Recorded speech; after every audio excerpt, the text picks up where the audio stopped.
Hi, Andre. Hi. How are you? Hi. Welcome. We've a lot of entrepreneurs here, college students, people who want to be really successful. Can you tell me, is there a magic pill they can take to get that winning mindset? Well, I think it's a mixture of talent and luck, of being in the right place at the right time. So there's never a specific recipe for success. I've been very intrigued recently with peak performance, particularly a guy called Steven Kotler in America, which is very interested in flow. He has written a book called The Rise of Superman, and he speaks a lot about action sports athletes.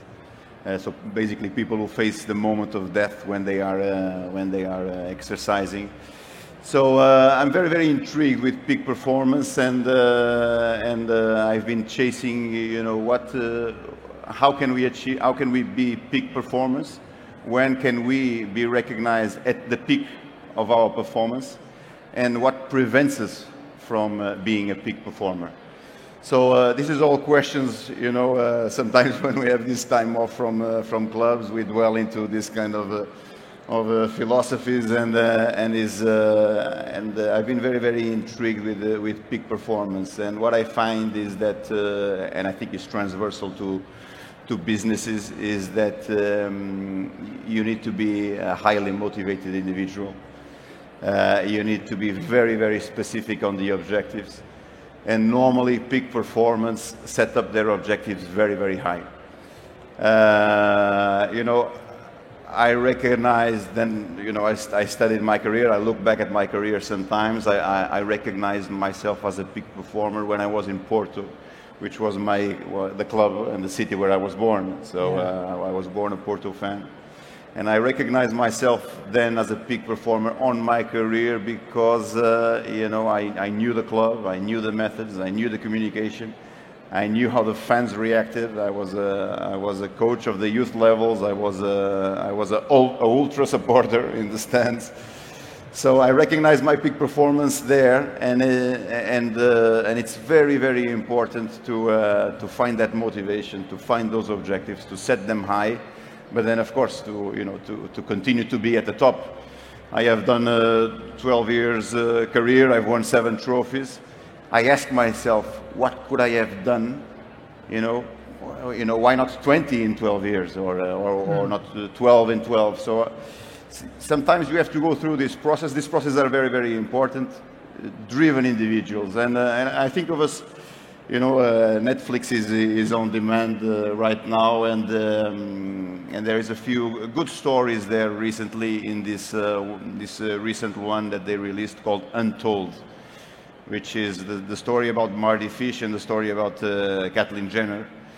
And you find that at a specific time in their career where they felt that they were stagnant, they found an extra motivation to put in more hours to be more successful. And both of them is very similar. Marty, he dropped, you are in tennis, he dropped to 150th in the world in ATP rankings, and then he went on to be at number 8 and called up for London in the best 8 players in the world.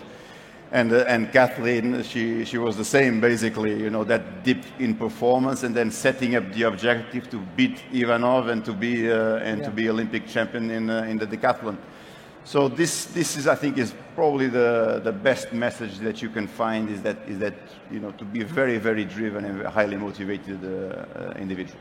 And you mentioned a 12, 15-year career, but how do these athletes plan a career? You say successful people have a plan. Go through a plan.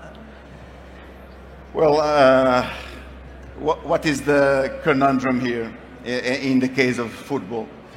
Is that at the top you have 2 people who meet that are very different from each other. You have Messi, which all of us recognize as raw talent, and you have a highly motivated, driven individual like Ronaldo who wanted to be the best by force, and he works to be the best by force, and he has won. So again, going back to action sports, I ask this question sometimes to action sports coaches, particularly the people who train wingsuiters and snowboarders and base jumpers.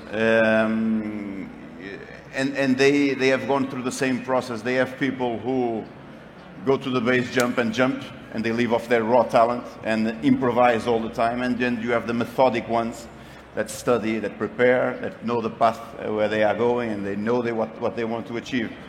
So I think in business and in every sport, you can have a little bit of both, raw talent and highly driven individuals.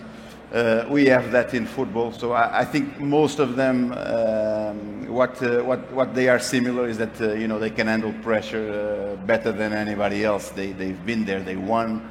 They have no blips in performance. They have continuity in their results. Messi has been at the top for ages. Ronaldo has been at the top for ages. We kind of almost find ourselves right now a little bit like tennis, where what happens when these two disappear? Who is going to win? Who is the successor? Is it Neymar? Is it Mbappe? Is it Salah? Is it Lewandowski because of performance? Who is coming up next? And a little bit in tennis the same. What follows up to Nadal, Djokovic, and Federer? How do you nourish these players? So Ronaldo or Messi, you're coaching them. How do you help them grow? Well, I never coached them.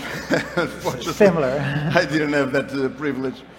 I was close. I was close 2 times to both of them. Funny enough, in the peaks of my career.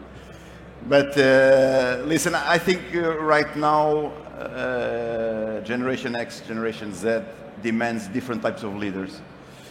I think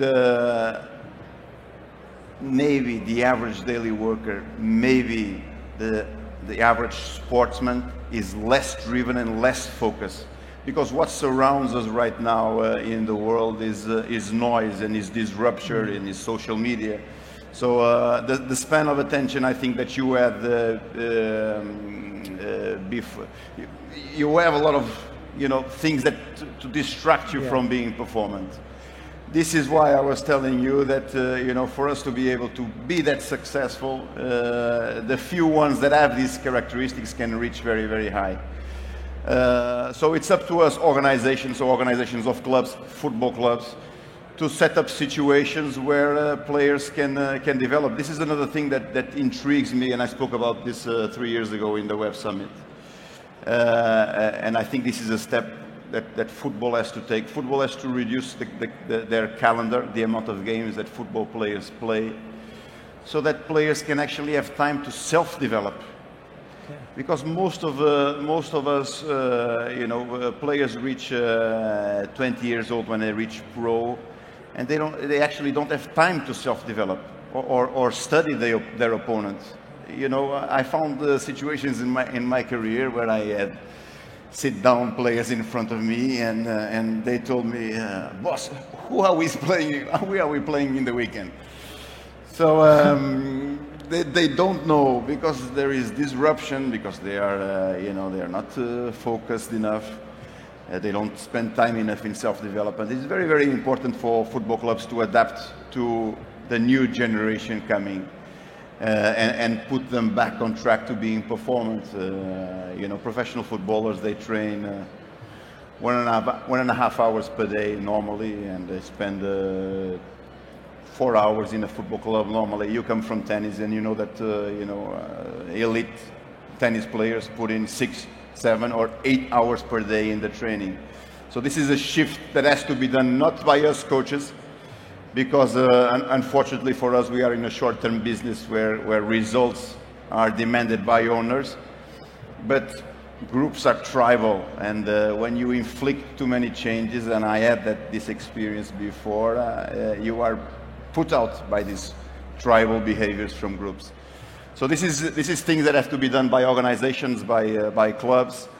This is things that dwell on my mind, reflections, and I think it's the way forward to continue to have performant athletes in the sport. And you've been doing a lot of racing lately. You've been doing rallying, the Dakar, and what do you see in the top drivers there, and from your world in management and soccer? Well, I think most of us saw Drive to Survive and what Formula One drivers go through. I'm a gentleman driver when I approach racing. So, and I will launch my foundation, Race for Good, in favor of the institutions that I'm a patron of. So I race to raise money. So Race for Good, basically, it's a financial house for institutions. So I am not under this kind of pressure. I understand that racing for me is a relationship between me, co-driver, and machine. Football is dependent on 22 guys, plus the ref, plus the stadium, and the owner's mood. Yeah. So the variables there are much higher. But yeah, I've seen driven individuals. I'm closer right now to Sébastien Ogier, and he finishes a race and he goes on to testing. And when he finishes testing, he's given 1 day off, and he's back into testing to prepare the next rally. So what I find and what I want to explore is that in elite sports, other than football, people train more and prepare more, and I think football needs to take this step. So you think footballers need to train more? I think they need to prepare more, not train in the amount of time, but to prepare more, to have time for self-development, for investigation, for mental health. These guys are under huge pressure. We have seen, in this past Olympics, a lot of recent examples of people who are under pressure mentally, and that they cannot cope under pressure. And it's important that we have, that we football clubs, we also find time, and we football coaches, we also find time to understand this dynamic, understand this process. Why are not you motivated for this? Okay, you are paid for this, but what is happening through your head that prevents you from performing? I think we also need to give the tools back to them.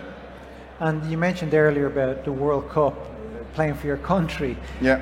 Tell me the difference in characteristics of players you say who are successful for their country and not so good with their club. Well, another intriguing thing, we were discussing this, just to put you into context, we were discussing this in the backstage before. I find it very intriguing, national team performance, these dynamics.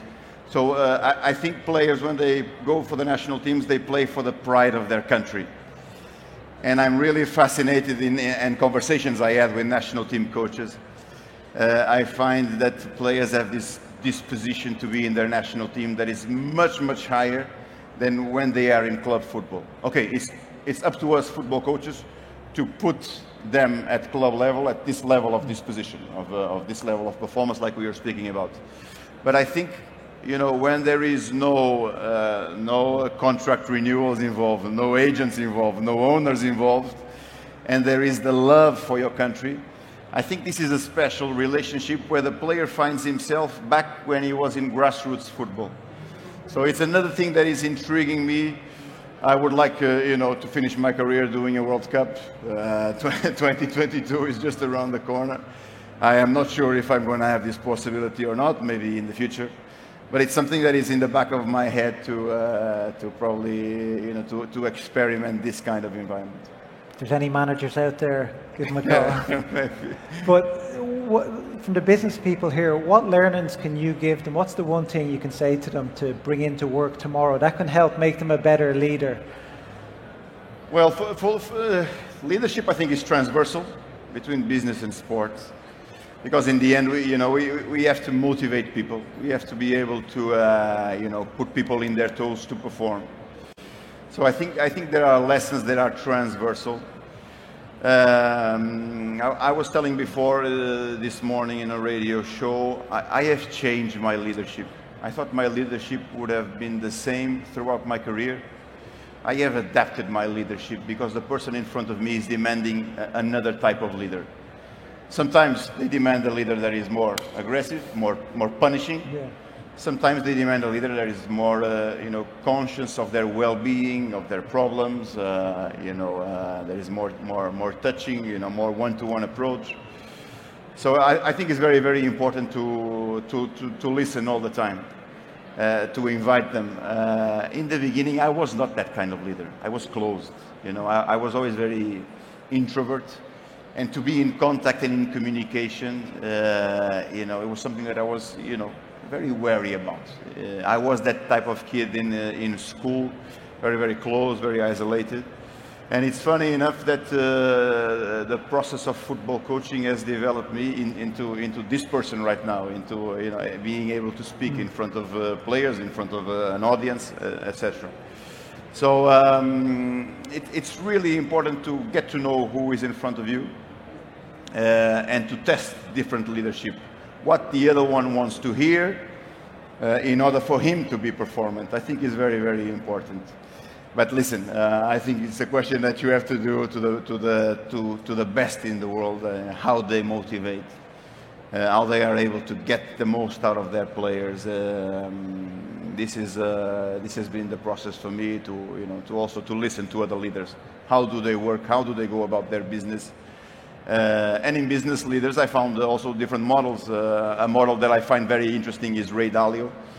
You know, he leads the biggest hedge fund in the world, and he has a book called The Principles, where he has written all of the principles that he has applied in his leadership, and he has put them onto a machine and to a computer to recall the decision-making process involved when he, Ray Dalio, took a decision.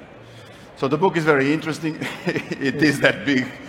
So it takes a few months to read, but it is very interesting, and of course there is parallel things between the business and sports for sure. It's really experience. You don't start off as the experienced coach. It takes time to come to your philosophy. Sometimes it takes time by trial and also and by experiment. You know, I have won and I have failed in my career. I think the modern world, there is less tolerance to failure, and this is very important. The ability to bounce back is very important. We, as managers, we are under immense pressure, and we are under intense scrutiny and criticism. So you always also have to have a power to, you know, to raise yourself back on, to put yourself back on the horse and go again. But it's also about trial and error and experimenting things and write them down. Write where have you been wrong so that you do well the next time. Final question. If you could do one more thing for the rest of your life, race cars or manage football, which would you choose? Listen, football is my job. Racing is my passion. Football is also my passion, of course. You know, in my upbringing, racing was involved. My uncle did a Dakar 3 times, and he founded the off-road racing in Portugal. So I have that in my blood. But football is my job, is my future. I know it's going to be my future. You know, probably in different positions. I'm very interesting, as you have seen by this conversation, in management. So yeah, I project myself into the future, into football, no doubt. Great. Thank you very much. No problem. My pleasure. I hope you enjoyed it.